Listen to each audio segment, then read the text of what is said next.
জল সংকট জনিত সমস্যায় জেরবার আমবাসার লালছড়ির সাংমা পাড়াবাসী জলের দাবিতে রাস্তা অবরোধ করে সমস্যা সমাধানের আশ্বাস পেল ভুক্তভোগী সাধারণ। আমবাসার লালছড়ির সাংমাপাড়ায় 10 থেকে 15 পরিবারের বসবাস। সরকারিভাবে সাংমাপাড়ায় জল সরবরাহ ব্যবস্থা থাকলেও তা পর্যাপ্ত নয় এবং সেই জলের মান আশানুরূপ নয়। কিন্তু বিগত 10 থেকে 15 দিন যাবৎ এই সাংমাপাড়ায় সরকারি জল সরবরাহ ব্যবস্থা পুরোপুরি ভেঙে পড়েছে।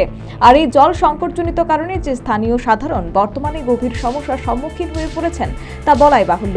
কিন্তু সংশ্লিষ্ট দপ্তর কর্তৃপক্ষকে সাংমাপাড়াবাসী তাদের জলের সংকটজনিত সমস্যার কথা বারবার জানিয়েও কোনো কাজ হয়নি।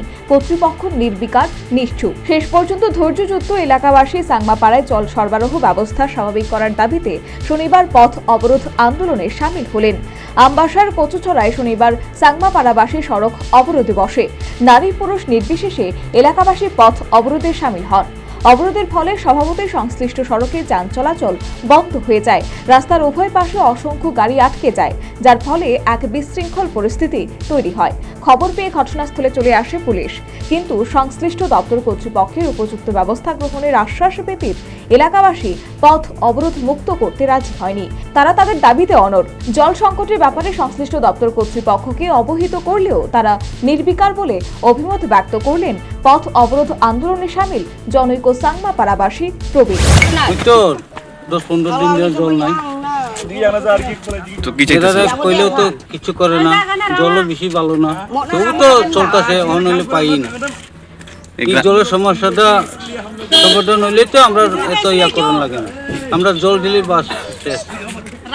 এই গ্রামের নাম কিটা? লালছড়ি সাংমাপাড়া। কত পরিবার আছে এখানে? আমরা এনে জলের 10-15 পরিবার আছে। তো এখন কি জলের লাইন কি পাইপলাইন ফাটা? কেমনে কইতো আমরা এখন জলে আই না, ফাটানি না কিটা আমরা তো চেক করতাম পারি না। আমরা তো জল পাইলেই সারে, এখন জল নাই, এর জন্য এরকম করা হয়েছে। রাস্তা ব্লক করছে, রাস্তা অবরোধ করছে। অবশেষে সংশ্লিষ্ট দপ্তর তথা DWS কর্তৃপক্ষ অবরোধস্থলে আসেন এবং অনতিবিলম্বে সাংমাপাড়ায় জল সরবরাহের সুব্যবস্থা করার আশ্বাস দেন। তাতেই শেষ পর্যন্ত অবরোধকারীরা পথ অবরোধ মুক্ত করেন। কর্তৃপক্ষের আশ্বাসে পথ অবরোধ মুক্ত হলো, তবে কবে নাগাদ সাংমাপাড়াবাসীর জল সংকটজনিত দুরবস্থা দূর হয় সেটাই এখন লক্ষণীয় বিষয়। Bureau report, news vanguard.